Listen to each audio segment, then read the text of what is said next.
Trump at least got them rappers saying his name. Ain't nobody rapping about DeSantis. There's a cult of personality with Trump that Ron DeSantis does not have nationally or globally. He's horrible in speeches. I think he would get his ass handed to him in a debate. That said, if he were to get, God forbid, elected, he's a problem. Yeah. He's a problem. But I think Nikki Haley's a problem. I think Mike Pence would be a problem. I think anybody, because they have an agenda. They have a playbook. They have written playbooks. They know exactly what they're going to do when they get into office, and they're all going to do the same thing. So it's not like, last time Bush was different than Trump, than the guy that was in Ohio, who might not have been that bad. I was like, maybe that could be our party Lincoln candidate, because at least,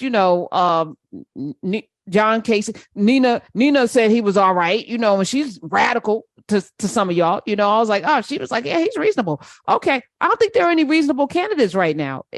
They can't win, period. Like, we don't have a choice. I don't know, Danielle, your thoughts? Any of them seem reasonable? I mean, as long as they've decided to be beholden to the most aggrieved members of their party, there's no difference. They're all going to do the exact same thing. What do you think about, we were talking about McCarthy, who got in on the 13th or 14th ballot. It was history. Nobody wanted him. It was embarrassing. So he had to capitulate to the worst of his party, to the point that a Marjorie Taylor Greene has so much power now. She's on the Homeland Security. I'm like, this is crazy. And now she's out here, oh my God. I don't even know what to say about her, other than that she's not crazy though. But, she's been called Marjorie Trader Greene. She says that we need a national divorce. We need to separate by red states and blue states, shrink the federal government. That's the blueprint, y'all. Everyone I talk to says this, from the sick and disgusting woke culture. There's the language issue shoved down our throats to the Democrats' traitorous American last policies. We are done. So you're going to hear this a lot. We're going to give you a better deal, not a new deal. They're going to be talking about the new deal, and it's going to be a better deal. This is going to be their languaging. Danielle, you're smiling. Why are you smiling? It's more like a smile of incredulousness. I thought we tried this already. It was called the Civil War. And it was really rough on everyone. It's almost as if we just made the right decisions to do the right things from the get-go, we could avoid a lot of pain. But so many people are intent on having history go into reruns. I don't know. There were plenty of ways that the United States could have dealt with the crisis that led to the Civil War, but they didn't. So we had to have a whole war to end slavery. It had to happen because nobody wanted to deal with it through legislation, through legal means. It had to come down to people literally massacring each other, burning cities to the ground. Now, why anybody would want to bring this back, I do not know, especially considering what she's willing to basically cause the secession of the union over. What is she so upset about? What's wrong? You're in power. You're in power. You are running, the House of Representatives right now. So she's the messaging though. I feel like the fact that they keep repeating it over and over again, it becomes, I asked this of Rachel Bitter-Coffer, and I'm gonna ask this of you, where's our blueprint? Oh, the problem is our blueprint is multiple blueprints, and they're all screaming at each other right now. We can't agree on what the blueprint is. What is it? And I have had this conversation with countless of my peers about how, Black voters, for the most part, you can, Black people are not a monolith, we all know that, but Black voters, for the most part, are very pragmatic. We're about what's going to get the job done. But that's not the reality for the vast majority of people that make up the big tent of the Democratic voter base. For them, they want what they want, and they want it now, and they don't want to hear what other people want. They're so focused on their particular needs and desires and issues that it's just kind of well, if I can't have my way, then I just don't want anything at all. And so it's literally everyone on the left is just screaming at each other all the time. That's how it always looks to me, with the exception of Black people are just okay, can we agree on something so we can all just get this done? We need to get this done. Right. Because they're not going to stop. Thank God Georgia was where Georgia was with all the Black people there and everybody pitching in, because No, this it's like, we could be who going through else is this going to right do it? now. Who else was going to save us but us? Come on. Let's take Gino in Chicago holding on. Hi, Gino. Welcome to the Karen Hunter Show. You're on. Danielle Belton is here. Hey, Karen. Hey, Danielle. If you hear the noise, Karen, I'm actually at a stamp pumping gas here. Okay. So, look, No I'm loving your energy. I am totally connected with you. On a scale of 1 to 10, you feel like you're on a 25. I'm right there with you.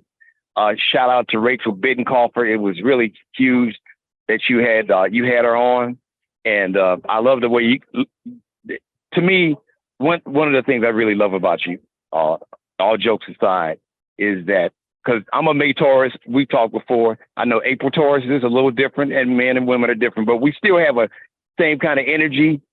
Yes, we're very confident and passionate in what we know and believe, but when we see the truth and somebody that knows a little more than we know, we get it. And Rachel is a white woman. She giving you the blueprint, but they've given the blueprint. But if you don't believe us, because a lot of times, Karen, we don't believe each other. But now if a white person says it, then we believe it.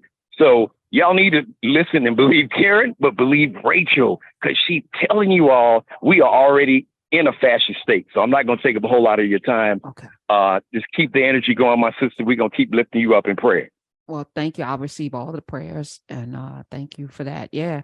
What's it going to take to shift how people? It's like we're comfortable in our ignorance, Danielle. We don't read a lot. Rachel and I were talking about this as educators. We, kids in college don't know stuff. Like my students couldn't tell you who the Secretary of State, who is the Speaker of the House, who couldn't name 4 Supreme Court sitting justices.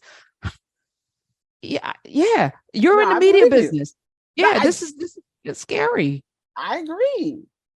No, it's terrifying. I think the problem is that, the United States has always had an anti-intellectual streak. It's always existed within it. Like it's part of in some respects, you could argue it's part of the foundation of the country. The idea that there are just going to be some people who just don't trust people who are educated, who don't trust people who read, who don't trust people who went to college, and just you're up to something, you're trying to run a scam on me somehow. And so therefore I am going to stay blissfully ignorant. I don't understand it. My parents literally chased me around the house with books and told me to read them. I didn't have a choice. So I don't know any other way of being, but I also know that for our family in particular, every success that my family has experienced has been because of education. My parents got out of the Jim Crow South because of education. I ended up living in the place where I lived and going to school where I went to school and having the career that I have today because of education. So it's I don't know why we're still having this debate where you're telling people you should read something besides your horoscope. You should do it. It's good for you. Well, you'll make a better decision for yourself and for your loved ones if you just actually pay attention. But far too often, because of the way our society is structured, because there's so many competing voices in the media, you don't know who to listen to. You don't know who is telling the truth to you or not, because they don't teach media literacy in school. For some reason, that's not important.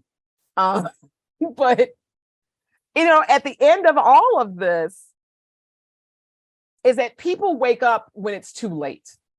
People realize, oh crap, I have a problem after the election is over with. No, you had a problem 10 years ago when they first started hatching this plan. You had a problem 30 years ago when this first started happening. This has been a problem.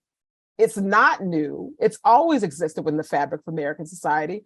And you cannot afford to be ignorant. If you are choosing ignorance, you are basically just, whatever happens to you, you deserved it. As messed up as it is, you chose ignorance. Yeah. You chose not to engage in civil society. You chose not to vote. You chose not to organize. You chose not to protest. You chose not to read. You chose not to participate in our government. That was a choice.